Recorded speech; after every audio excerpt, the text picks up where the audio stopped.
हरिओम मित्रों, आप सभी का गणेश टीचिंग एकेडमी में स्वागत है। मैं गणेश यादव आप सभी के लिए youth competition time book series chapter wise लेकर आए हैं, जिसमें आपके 13,015 प्लस प्रीवियस ईयर्स प्रश्नों का संग्रह है, जो आपके हिंदी साहित्य के लिए अति महत्वपूर्ण है। आज का टॉपिक है भारतीय एवं पाश्चात्य काव्यशास्त्र भाग 2। चलिए अब हम क्लास को आरंभ करते हैं।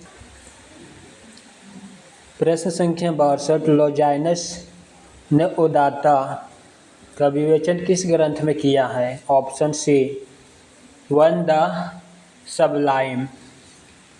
इनकी व्याख्या को देखते हैं। लॉजाइनस ने उदात्त का विवेचन वन द सबलाइम ग्रंथ में किया। लॉजाइनस ने काव्य को श्रेष्ठ बताने वाले तत्वों पर विचार करते हुए इस सिद्धांत का प्रतिपादन किया। वे उदात्त को कवि का श्रेष्ठ बनाने वाले तथा कवि को प्रतिष्ठा दिलाने वाला तत्व मानते हैं। इनका प्रमुख ग्रंथ पेरिप्सूस है।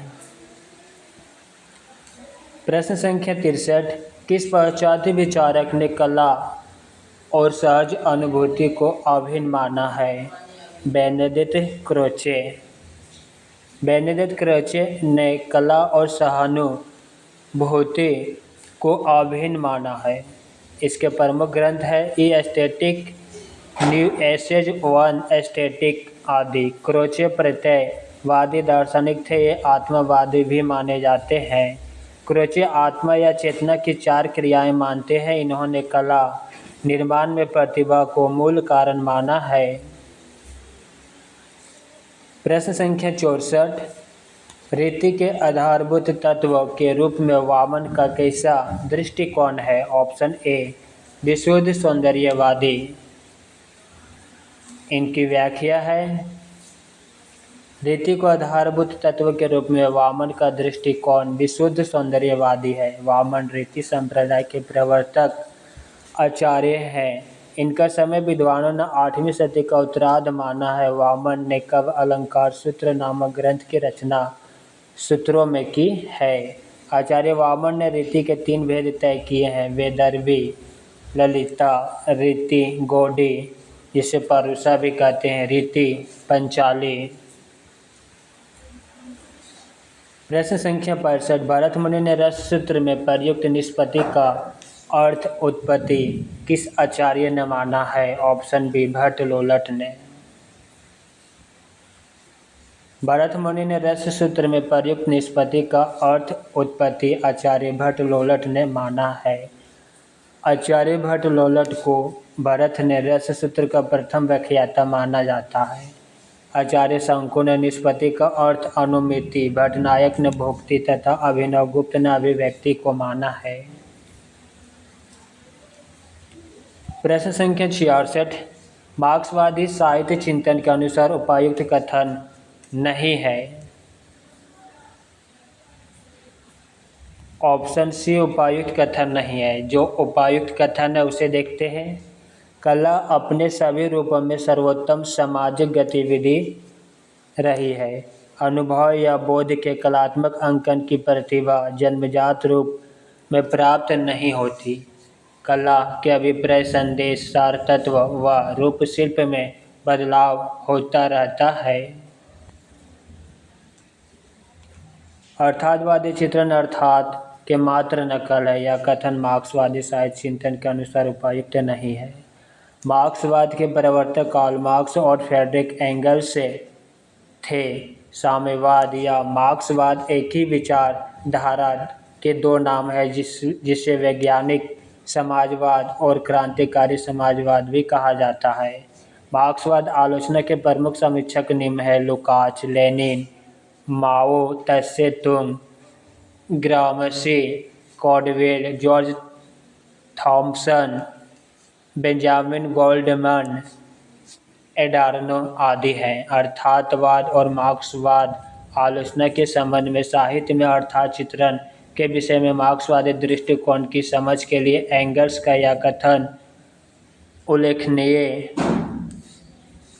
है कि मैं इस बात के लिए आपको दोष नहीं दे रहा कि आपने विशुद्ध समाजवादी उपन्यास नहीं लिखा। मेरा मतलब यह बिल्कुल नहीं है मैं जिस अर्थार्थवाद की बात कर रहा हूँ वह लेखक के विचारों के बावजूद भी कृति में आ सकता है। लेखक के ये विचार जितने भी आप प्रकट रहे उतने ही कलाकृति के लिए अच्छा होगा। इसे मैं अर्थार्थवाद की बड़ी भारी विजय मानता हूँ। प्रश्न संख्या 67, साहित्य के महत्व के संबंध में मार्क्सवादी सिद्धांत विषयक असंगत कथन। ऑप्शन डी असंगत कथन है। चलिए संगत कथन को देखते हैं। साहित्य वर्गों के बीच विचारात्मक संघर्ष में महत्वपूर्ण अंग है। साहित्य श्रमिक वर्ग का जनसाधारण की शिक्षा और चेतना में योगदान कर सकता है। साहित्य शोषक की शक्ति को मजबूत बना सकता है तो उसकी जड़ें भी खोद सकता है। इनकी व्याख्या को देखते हैं। वर्ग अंचल व अपरिवर्तनशील होते हैं तथा उनका आपसी संबंध इतिहास की धारा के साथ बदलता नहीं है। या साहित्य के महत्व के संबंध में मार्क्सवादी सिद्धांत विषयक असंगत कथन है। मार्क्सवाद के दो प्रमुख सिद्धांत हैं, द्वंद्वात्मक भौतिकवाद तथा ऐतिहासिक भौतिकवाद। द्वंद्वात्मक भौतिकवाद का संबंध प्रकृति और जगत के नियमों की व्याख्या से है, जबकि ऐतिहासिक भौतिकवाद मनुष्य के संपूर्ण इतिहास की व्याख्या है। साहित्य के प्रति मार्क्सवादी दृष्टिकोण मूलतः लोकमंगलवादी था। इस दृष्टि के अनुसार जब तक समाज में व्यक्तिगत संपत्ति है हम सच्चे मानवतावादी नहीं बन सकते हैं। सच्ची कला का जन्म वर्गहीन समाज में ही संभव है। वर्ग विभाजित समाज की कला बुजुर्गों की ही कला हो जाती है। माओ त्से तुंग का मानना था कि साहित्य की रचना श्रमिकों, किसानों, सिपाहियों और देहाती बुजुर्गों को ध्यान में रखकर की जानी चाहिए। उसकी सार्थकता समाज के इसी वर्ग से जुड़ने में है। मार्क्सवादी आलोचना का ऐतिहासिक महत्व इस बात में है कि उसके द्वारा कला के लिए सिद्धांत का विरोध और उन्मूलन हुआ है। प्रश्न संख्या 68, इस मानसिकता का कोई विचारात्मक आधार भी नहीं है क्योंकि इसका एक महत्वपूर्ण लक्षण विचारधारा मात्र का निषेध है। यह कथन साहित्य शास्त्र की किस आलोचना पद्धति के संदर्भ में उपयुक्त है? ऑप्शन ए उत्तर आधुनिकता। उपर्युक्त कथन साहित्य शास्त्र के उत्तर आधुनिकतावाद आलोचना पद्धति के संदर्भ में उपयुक्त। उत्तर आधुनिकतावाद शब्द अंग्रेजी के पोस्ट मॉडर्निज्म का हिंदी पर्याय है। उत्तर आधुनिकतावाद की अवधारणा की उत्पत्ति के संबंध में दो मत प्रचलित है। पहला, इस अवधारणा की उत्पत्ति तीसरी दुनिया के गरीब देश निकारागुआ में हुई। दूसरा, इस अवधारणा की उत्पत्ति साम्राज्यवादी देश अमेरिका व यूरोप में हुई। जैसे आधुनिकतावाद पूंजीवादी व्यवस्था से उत्पन्न हुआ था वैसे ही उत्तर आधुनिकतावाद उत्तर पूंजीवाद व्यवस्था से उपजा। जहां पूंजीवादी व्यवस्था के केंद्र में औद्योगिकरण और उत्पादन थे वहीं उत्तर पूंजीवाद व्यवस्था के केंद्र में प्रौद्योगिकी और उपभोगवाद बाजारवाद है। प्रश्न संख्या 69, उत्तर आधुनिकतावादी सोच के विकसित होने के कारणों में शामिल नहीं है। ऑप्शन डी नहीं है। जो है उसे देखते हैं। भूमंडलीकरण, एक संस्कृति का दूसरी संस्कृति पर आधिपत्य, सूचना का साम्राज्यवाद। उत्तर आधुनिकतावादी सोच के विकसित होने के कारणों में साहित्य का दृढ़ता के साथ स्थापना शामिल नहीं है। शेष विकल्पों के कथन उत्तर आधुनिकतावादी सोच के विकसित होने के कारणों में शामिल है। जहां फ्रांकोइस लाउतार को उत्तर आधुनिकतावाद का जनक माना जाता है, लाउतार ने लिखा है कि ज्ञान की अवस्था बदल जाती है जब समाज उत्तर औद्योगिक युग में और संस्कृति उत्तर आधुनिक युग में प्रवेश करती है। प्रौद्योगिकी के विकास में ज्ञान के स्वरूप उसके अर्जन और वितरण में आमूलचूल परिवर्तन किया तो उपभोक्तावाद ने बाजार और केंद्रस्थ कर दिया तथा ये दोनों परस्पर संबंध है। आज पूरा विश्व एक बाजार बनता जा रहा है तथा यही भूमंडलीकरण है। प्रश्न संख्या 70 उत्तर आधुनिकतावादी अवधारणा के प्रभाव के संबंध में असंगत कथन है। ऑप्शन सी असंगत कथन है। चलिए संगत कथन को देखते हैं। संस्कृति व कलाकृतियाँ भी उत्पाद हो गई है। वैशिष्ट्य का महत्व कम व संख्या का महत्व अधिक हुआ।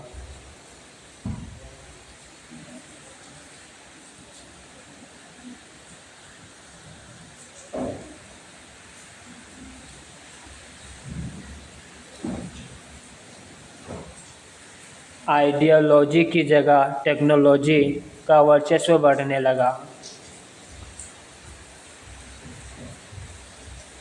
रचनाकार का ध्यान प्रभाव की प्रकृति और गुणवत्ता पर टिका रहता है, प्रसार व सफलता पर नहीं। यह कथन उत्तर आधुनिकतावादी अवधारणा के प्रभाव के संबंध में असंगत है। फ्रेडरिक जेम्सन ने अपनी पुस्तक post modernism the culture logic of late capitalism में उत्तर आधुनिकता को पूंजीवाद के विकास की खास अवस्था कहा। इसे वे उपभोक्तावाद पूंजीवाद या वृद्ध पूंजीवाद भी कहते हैं। उत्तर आधुनिकतावाद विचारधारा का अंत, लेखक की मृत्यु, इतिहास का अंत, आलोचक की मृत्यु आदि अनेक मृत्युओं की घोषणा करती है। समग्र रूप से उत्तर आधुनिकतावाद के 3 केंद्रीय तत्व माने जा सकते हैं। समग्रतावादी सार्वभौमिकता, सत्यों का नकार, तर्कवाद का नकार, आधुनिकतावाद की सक्षमता का नकार। प्रश्न संख्या 71 साहित्यिक पाठ व आलोचनात्मक पाठ में कोई भेद नहीं होता। यह विचार निम्नलिखित में से किस चिंतन दृष्टि के निकट है। ऑप्शन बी विखंडनवाद। साहित्यिक पाठ व आलोचनात्मक पाठ में कोई भेद नहीं होता। यह विचार विखंडनवाद चिंतन दृष्टि के निकट है। विखंडनवाद के प्रवर्तक जाक देरिदा माने जाते हैं। विखंडन को समझने के लिए पाठ को समझना अनिवार्य है। पाठ से तात्पर्य वह संरचना जो चिन्हों की अर्थ गर्भित व्यवस्था से निर्मित होती है। पाठ संरचना मोटे तौर पर 2 प्रकार की होती है। पहला साहित्य उत्तर पाठ, दूसरा साहित्यिक पाठ।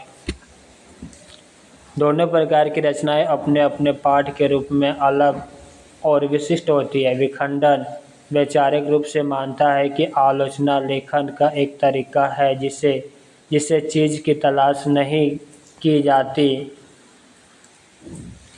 बल्कि आलोचना किसी पाठ में अर्थ का निर्माण ही करती है जिससे वह जुड़ा हुआ है। यही कारण है कि आलोचना रचना की तरह रचनात्मक भी होती है, क्योंकि जिस तरह रचना पाठ में अर्थ का निर्माण करती है उसी तरह आलोचना भी पाठ में अर्थ का निर्माण करती है। अतः रचना और आलोचना दोनों ही किसी पाठ में अर्थ के निर्माण के 2 तरीके हैं जो ना छोटे हैं ना ही बड़े, दोनों समान हैं। प्रश्न संख्या 72 साहित्य में विखंडनवाद के उद्भावक आचार्य माने जाते हैं। Option 1 Jacques Derrida. साहित्य में विखंडनवाद के उद्भावक आचार्य जॉक देरिदा माने जाते हैं। जॉक देरिदा का जन्म 1903 और मृत्यु 2004 ईस्वी में। जन्म अल्जीरिया के एक यहूदी परिवार में हुआ था। देरिदा के गुरु का नाम फूको अल्थ्यूरस था। देरिदा ने विखंडन के विचार को हेडगर, हॉर्सेल और हेगेल के विपरीत विकसित किया। देरिदा की प्रसिद्ध पुस्तक है ऑफ ग्रामेटोलॉजी तथा राइट एंड डिफरेंस 1978 ईस्वी। प्रश्न संख्या 73 साहित्य समीक्षा के क्षेत्र में विखंडनवाद के उभार का महत्वपूर्ण काल निम्नलिखित में से है। ऑप्शन डी 20वीं शताब्दी का 7वां दशक।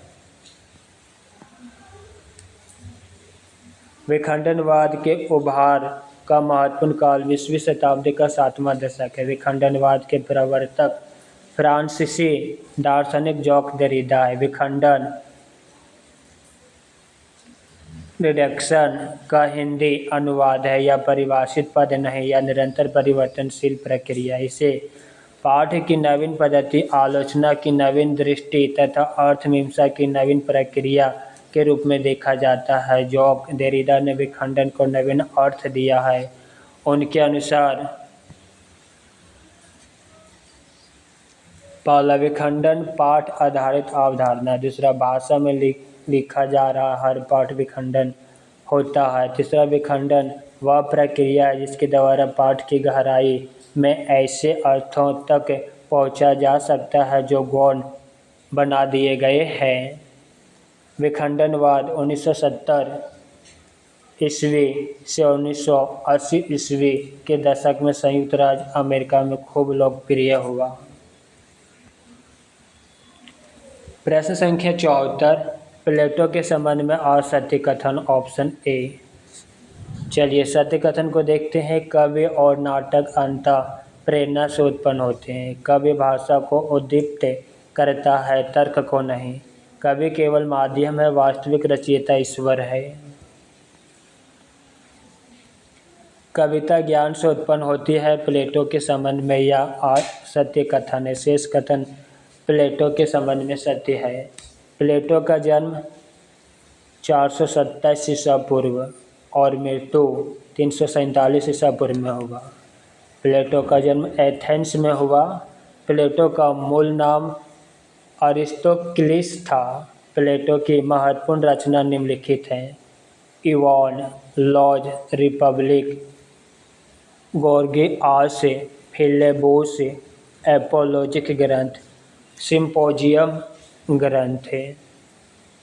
प्लेटो प्रत्ययवादी या आत्मवादी दार्शनिक था। प्लेटो ने अपने इओन नामक संवाद में काव्य सृजन प्रक्रिया या काव्य हेतु की चर्चा की है। इसने ईश्वरीय उन्माद को काव्य हेतु स्वीकार किया है। प्लेटो के अनुसार कवि काव्य सृजन दैवीय शक्तियों से प्रेरित होकर करता है। काव्य देवी को प्लेटो ने म्यूजेज संज्ञा से अभिहित किया है।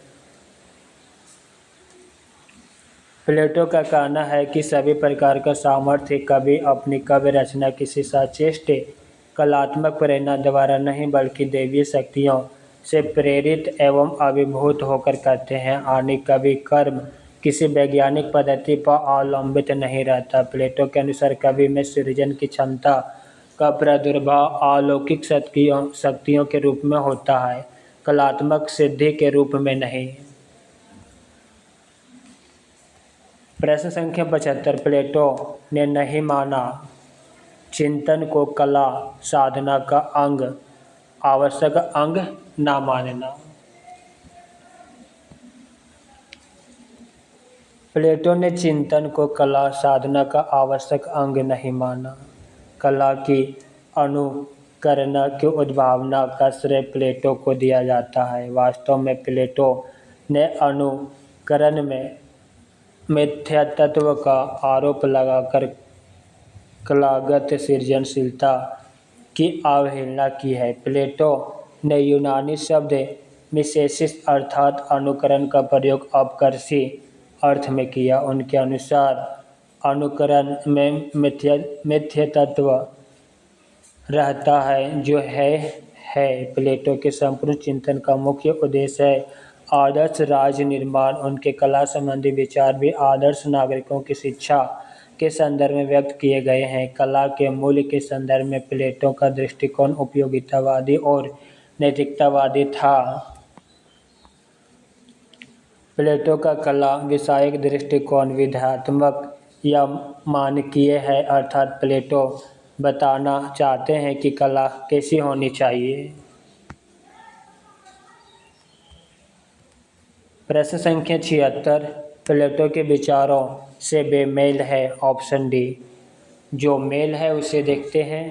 तात्विक दृष्टि से मूल सत्य अमूर्त ज्ञान रूप विचार होता है। वस्तु सत्य अमूर्त का ज्ञान प्रस्तुत मूर्त रूप है। कला कृति धारणा प्रस्तुत आभास मात्र है।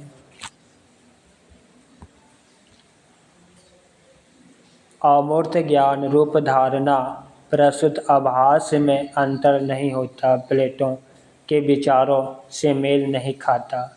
रिपब्लिक के 10वें अध्याय में अनुकरण का प्रयोग प्लेटो ने वस्तु जगत के माध्यम से विचार जगत और कला जगत के बीच संबंध की व्याख्या के लिए किया। प्लेटो विचार को सार्वभौम अमूर्त सत्य मानते हैं। उनकी प्रतिकृति एक और अनुकरण मूलक है तो दूसरी ओर विशिष्ट होने के कारण असत्य होती है। विचार केवल ज्ञान का विषय है जो रूप आकार धारण करने पर अनुकरण का विषय हो जाता है। उसके अनुकरण का आधार तात्विक ज्ञान न होकर रूप आकार संबंधी उसकी अपनी धारणा होती है। प्लेटो के अनुसार मूल सत्य अमूर्त ज्ञान रूप विचार होता है। वस्तु सत्य उसका ज्ञान सत्य और असत्य के बीच है। ज्ञान और धारणा के बीच है। वही अस्तित्व और अभाव के बीच है। प्रश्न संख्या 77। अरस्तु ने त्रासदी के अनिवार्य अंग स्वीकार किए हैं। Option B 6। अरस्तु ने त्रासदी के 6 अनिवार्य अंग स्वीकार किए हैं जो निम्नवत है। पहला कथानक, दूसरा चरित्र, तीसरा विचार, चौथा पद योजना, पांचवा गीत, छठा दृश्य। अरस्तु ने कवि दोषों के 5 आधार माने। पहला असंभव वर्णन, दूसरा अयुक्त वर्णन, तीसरा अनैतिक वर्णन, चौथा विरोध वर्णन, पांचवा शिल्पगत दोष। अरस्तु का मूल यूनानी नाम अरिस्टोतिलेस था। इनके गुरु का नाम सिकंदर था। अरस्तु के ग्रंथों की संख्या 400 बताई जाती है जिनमें सर्वप्रमुख 3 है। पहला पेरिपोइएटिकेस कवि शास्त्र ग्रंथ, कवि के मौलिक सिद्धांत का विवेचन का वर्णन है। दूसरा टेक्नेस रिटोरिकेस भाषा शास्त्र ग्रंथ, भाषा एवं भावों का वर्णन किया गया। तीसरा है वसीयतनामा जिसमें दास प्रथा से मुक्ति का प्रथम घोषणा पत्र का वर्णन किया गया है। प्रश्न संख्या 78। अरस्तु ने अनुकरण सिद्धांत के संबंध में असंगत कथन है।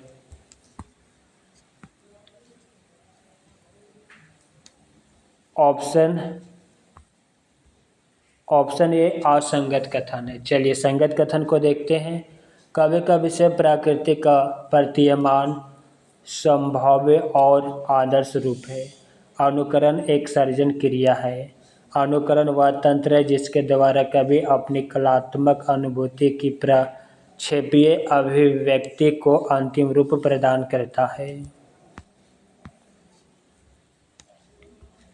कला प्रकृति की भावनामय तथा कल्पनामय अनुकृति नहीं। अरस्तु के अनुकरण सिद्धांत के संबंध में असंगत है। अरस्तु भावनामय तथा कल्पनामय अनुकरण को स्वीकार करते हैं। अरस्तु की मान्यता है कि इस अनुकरण का चित्रण में कवि की भावना और कल्पना का निश्चय ही योगदान होगा, वह नकल समान नहीं है। अरस्तु अनुकरण को सृजनात्मक क्रिया मानते हैं। उनके अनुसार अनुकरण की प्रक्रिया में कला द्वारा प्रकृति के अनेक दोष व अपूर्णताएं पूरी की जाती है।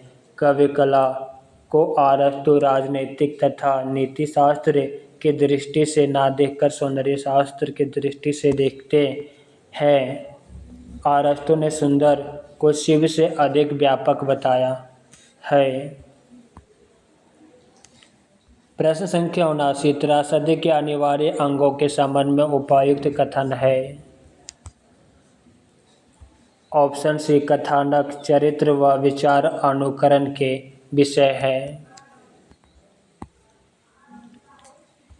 अरस्तू के त्रासदी के अनिवार्य अंगों के संबंध में उपयुक्त कथन एक कथानक, चरित्र व विचार अनुकरण के विषय है। अरस्तू ने त्रासदी के 6 तत्व माने हैं। पहला कथानक, दूसरा चरित्र, तीसरा विचार, चौथा पद विन्यास या भाषा, पांचवा गीत, छठा दृश्य। कथानक के लिए अरस्तू ने संकलन त्रय का सिद्धांत दिया है। इसमें उन्होंने देश, काल और कार्य के अनुपातिक संयोजन के माध्यम से कथानक के निर्माण को सुनिश्चित किया। कथानक का अर्थ है त्रासदी की विषय वस्तु का घटना विन्यास। अरस्तू ने त्रासदी में सबसे अधिक महत्व इसी तत्व को दिया है। कथानक के लिए अरस्तू ने तीन विशेषण रखे। पहला गंभीर, दूसरा पूर्ण और चौथा विस्तृत।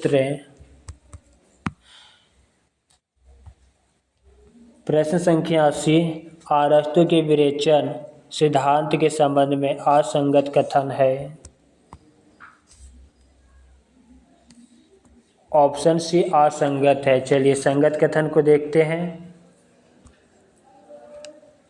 अरस्तू ने विवेचन शब्द का ग्रहण साहित्य शास्त्र से इतर स्रोत से किया। मन की शुद्धि से आत्मा विशुद्ध व प्रसन्न होती है। अरस्तू ने विवेचन शब्द का प्रयोग त्रासदी की परिभाषा देते हुए किया।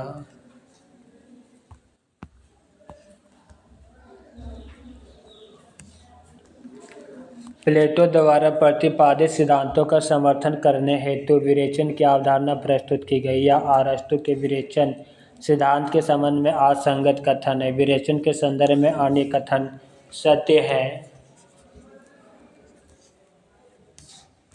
प्रश्न संख्या 81, पेरिप्सूस ग्रंथ के रचयिता हैं। Option B लोजाइनस।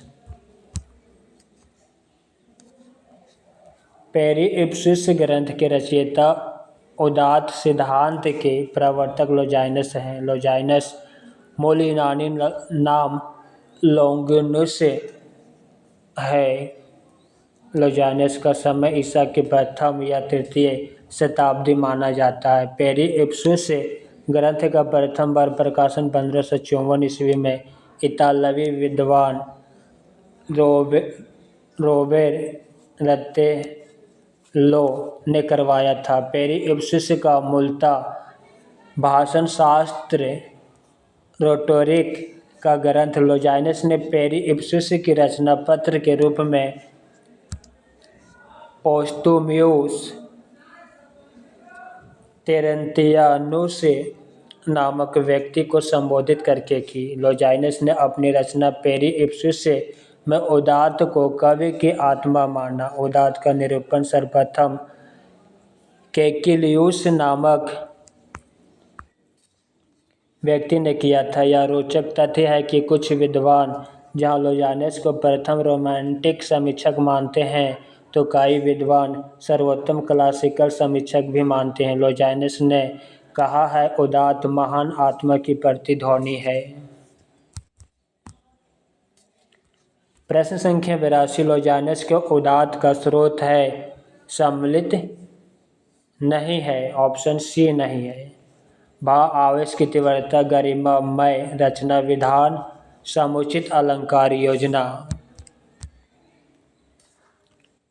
लोजाइनस ने उदात्त के स्रोत में अत्यधिक शब्द आडंबर सम्मिलित नहीं है, बल्कि शब्द आडंबर, बलिष्ठता और भाव आडंबर उदात्त के 3 अवरोधक तत्व हैं। लोजाइनस उदात्त के 5 स्रोत मानते हैं। पहला महान विचारों की उद्भावना की क्षमता, दूसरा भावों की प्रबलता, तीसरा अलंकारों, विचार अलंकार और शब्द अलंकार का समुचित प्रयोग, चौथा भाव पद योजना। इसमें शब्द चयन, बिंब विधान और शैलीगत परिष्कार अंतर्भूत है। रचना की गरिमा और उत्कर्ष का समुचित प्रभाव है। प्रश्न संख्या 83, लोजाइनस की उदात्त संबंधी मान्यता अनुसार असंगत कथन। ऑप्शन ए संगत कथन को देखते हैं। प्राचीन काव्य अनुशीलन आवश्यक है। विशद बिंबों की योजना उपादेय है। विषय का विस्तार पूर्वक होना आवश्यक है। विषय साधन नहीं साध्य है। लोजाइनस की उदात्त संबंधी मान्यता अनुसार असंगत कथन है। लोजाइनस ने उदात्त को परिभाषित करते हुए लिखा, उदात्त अभिव्यंजना का अनिर्वचनीय प्रकर्ष और वैशिष्ट्य है। लोजाइनस ने उदात्त की उत्पत्ति के लिए प्रतिभा को सर्वाधिक महत्व दिया। लोजाइनस के अनुसार उदात्त का कार्य अनुनयन नहीं बल्कि सम्मोहन या लोक उत्तर आह्लाद है। जहाँ प्लेटो और अरस्तु ने उपदेशात्मकता और आनंद को काव्य तथा कला का मूल माना, वहीं लोजाइनस ने आनंद अनुभूति को काव्य और कला का मूल उद्देश्य माना। मित्रों, आज की क्लास यहीं पे समाप्त करते हैं। क्लास कैसा लगा कमेंट बॉक्स में अवश्य लिखिएगा। साथ ही अपने मित्रों को शेयर करना मत भूलिएगा। हरि ओम।